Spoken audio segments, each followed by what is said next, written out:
Hi, this is Julie Campbell with Two Peas in a Bucket, and welcome to this week's Finally Friday card tutorial. In this tutorial, I'll be making a love note. It's a tiny card that's perfect to tuck into a school box or maybe your loved one's briefcase. It's just a fun surprise for them to open up and find in the day, and it's a great way to just share and tell someone that you are thinking of them and that you care about them. So to start off, I am going to use one of these little die cuts from Amy Tangerine's Ready, Set, Go collection. I love these packs of die cuts because they are full of all kinds of different shapes and images, and they're just perfect for creating tiny cards or any type of project.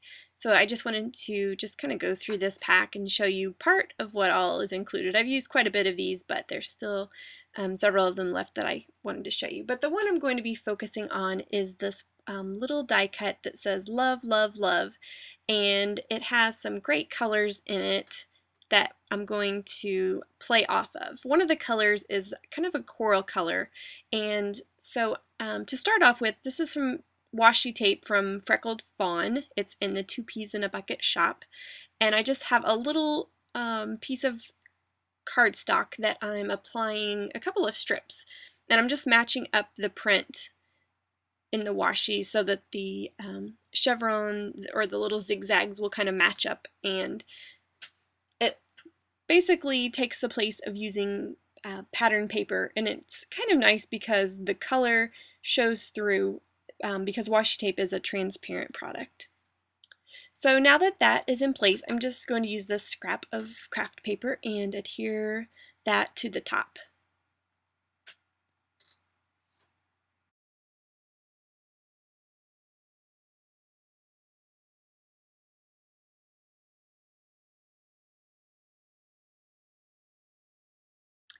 The Love die cut also had a really nice blue color that I wanted to bring out a little bit more.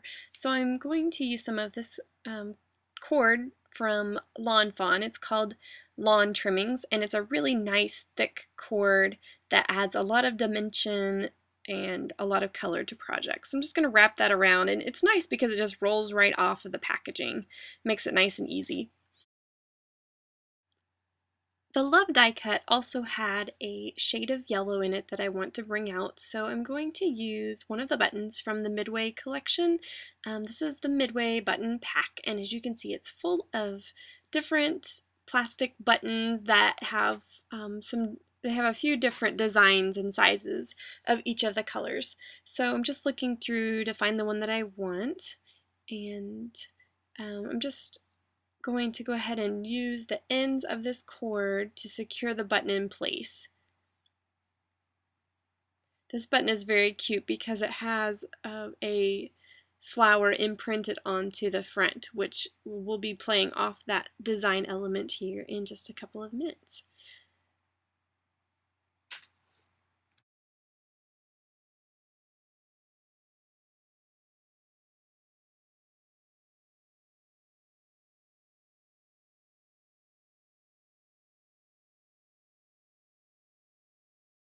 I'm just shifting the cord a little bit along the panel here just to get the button in a location that will fit better with the design of the card.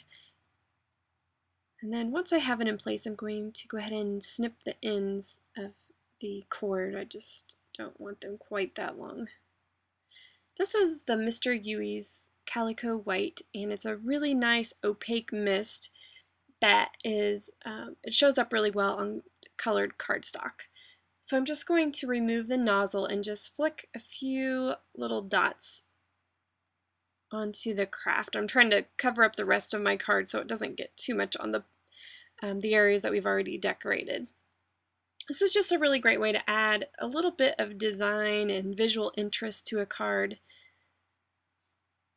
As I mentioned earlier, the button has a flower on the front of it, and I wanted to play off of that a little bit. So I'm going to be using a couple of the paper flowers from the Ready, Set, Go collection, and since they are from the same collection, they coordinate perfectly with the colors that are in the Love die cut. So I'm just going to find a couple of tiny flower, or I'm sorry, a couple of tiny leaves to use here. I'm going to bring out that coral, and then I'm using this tan just to bring out, just to kind of mimic the craft color that we're using already. I'm just using a couple of little glue dots to hold those in place.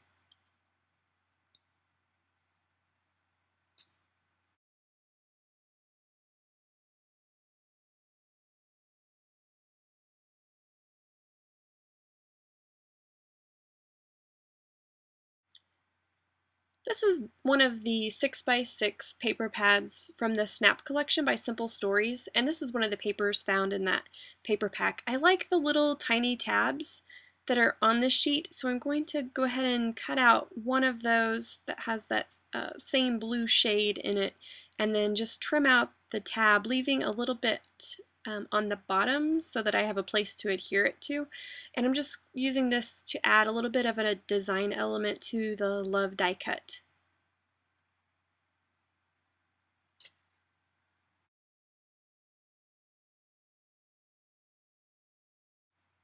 So as you can see, that tiny little tab just adds a little bit of visual interest and design to this die cut.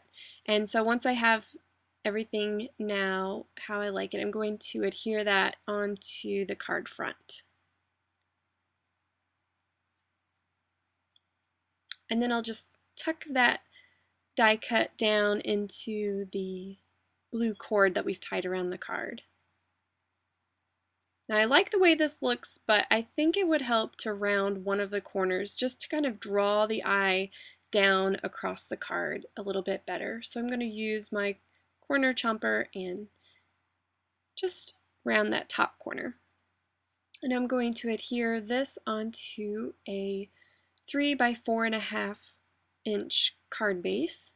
A nice tiny card, perfect for tucking in little surprise places like lunch boxes and briefcases, as I mentioned earlier. And I'm just leaving a little bit of a white border around the edge. And then I'll use my corner chomper and go ahead and round that same corner that I did earlier. Now this is a fun little way to package up tiny cards. This is just one of the craft bags that is found in the 2 Peas in a Bucket store, and I'm using one of Studio Calico's Darling Dear stamps that says "Sending Love Your Way." So it just kind of gives the recipient an idea that they're getting kind of giving them an idea of what's inside. So I'm just folding this paper bag into itself, just kind of tucking the bottom of the bag into the top of the bag, and then once I have that in place, I'm just going to add a crease on the top and the bottom. And basically this has created a homemade envelope that's perfect for a tiny card to fit right inside. So now that I've created an envelope, I will just open that back up and slide our tiny card into the middle and go ahead and tuck that envelope back down together. I wanted to make sure that the flap of this envelope didn't open prematurely, so I'm using a strip of the same washi tape that I used on the card and applying that directly onto this envelope. And the nice thing about washi tape is it's very easily removed, so the recipient can open this envelope without tearing anything in the process. And here I have the finished product. I hope you've enjoyed this week's Finally Friday card tutorial, and I hope you'll try to create your own tiny card and send it to one of your loved ones this week. Thank you so much for watching.